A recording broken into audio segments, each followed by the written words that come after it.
All right, guys, it's part 2 of the ultimate Lego room. I just got this giant shipment full of bins that you guys are going to see here in just a little bit what this will be used for. This is going to be an awesome episode.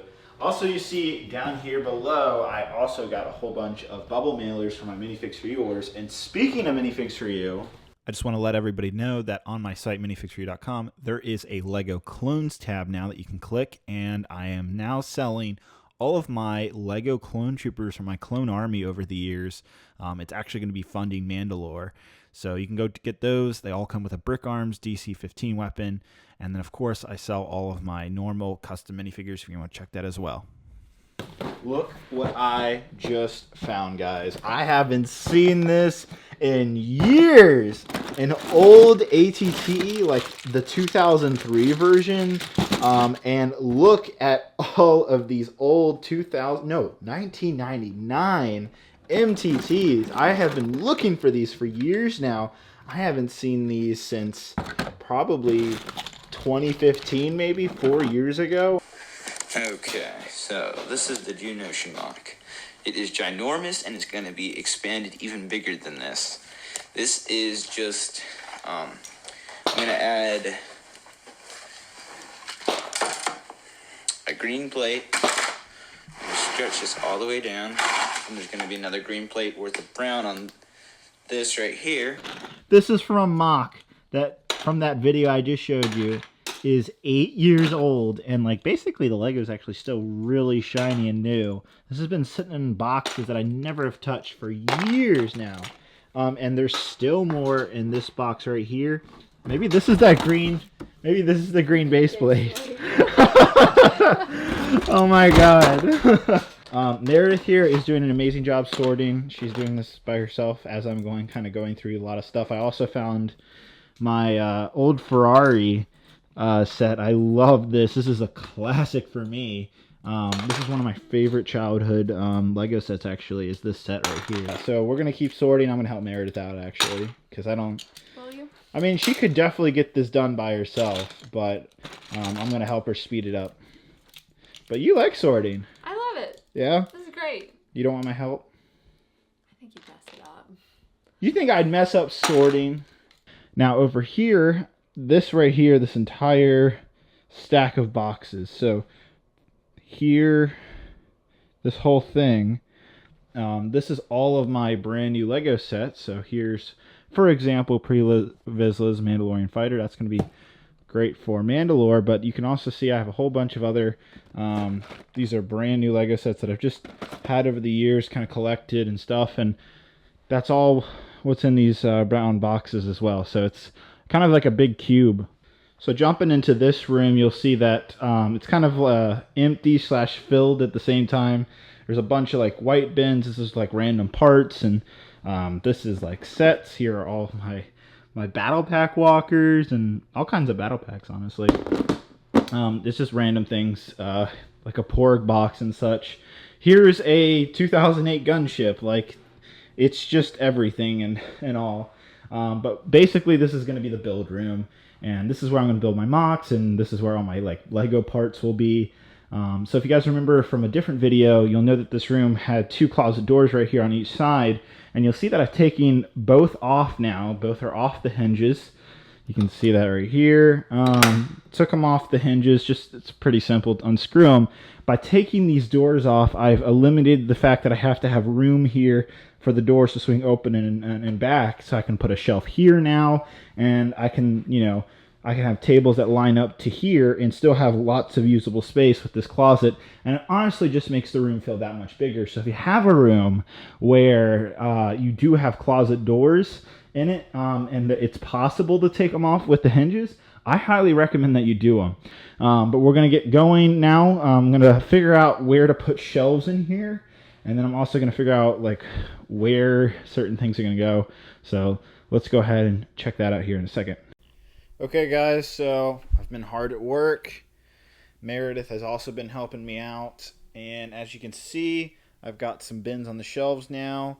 We put all of those bins you saw on the floor. They're now on the shelves as well. It looks definitely 10 times better now that everything's on the shelves. can see I started filling the closet over here. Now you see these, I bought these at Walmart. They're these 3 kind of story shelves, and they come with these casters or wheels. So you can actually wheel these things around. It's 2 of them. They're on sale for like $15. I'm not sure whether I'm actually going to keep them or not. I was hoping they would actually fit this area a little bit better between the 2 shelves, and it kind of does, but you can see there's still some space on both sides, so I'm not sure about that yet, but definitely making some really, really good progress in here now. And then you may have just noticed, yes, I'm bringing it back. It's the ping pong table, guys, as promised.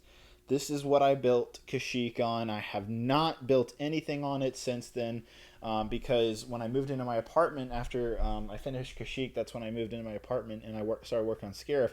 This thing literally weighs like 300 pounds, and it's next to impossible to bring it upstairs, especially when you're living on a 3rd-story apartment without an elevator.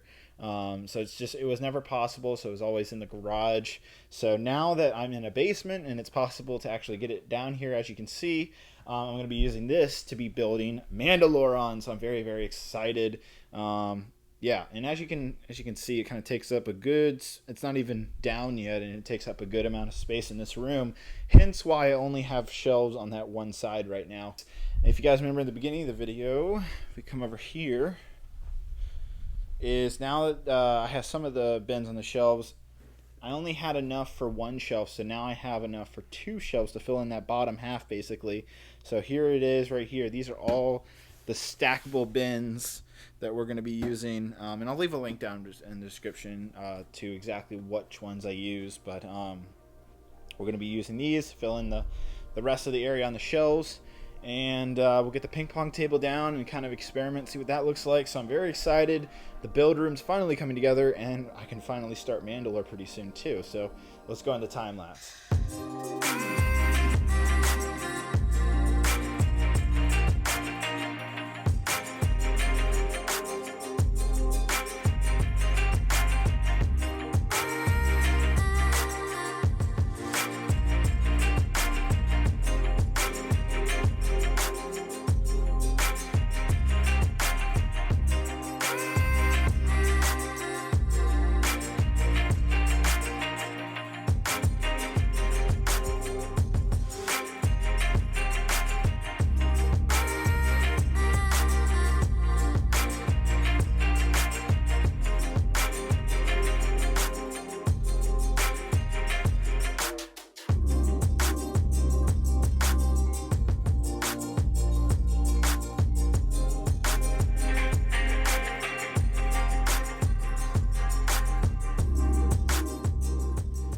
Here it is, guys.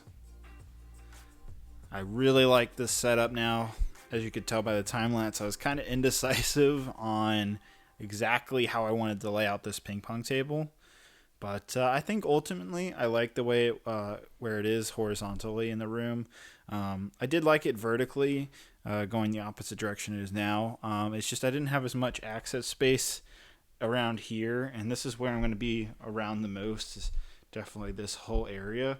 So I think ultimately it looked best here. You could also tell I was a little tricky, is that I wanted the perfect amount of space around here, so that way I could fit my my chair here, because I'm going to be working on mocks a lot around this thing, and I want to be able to make sure I can sit down for hours on end while I'm working. So it was important that all the way around the table I could work on the mock. The only place that's a little bit of a tight squeeze is right here. You can kind of see it's a bit squeezed, but I can fit through and get over to the other side pretty easily, so it's not too big of a hassle.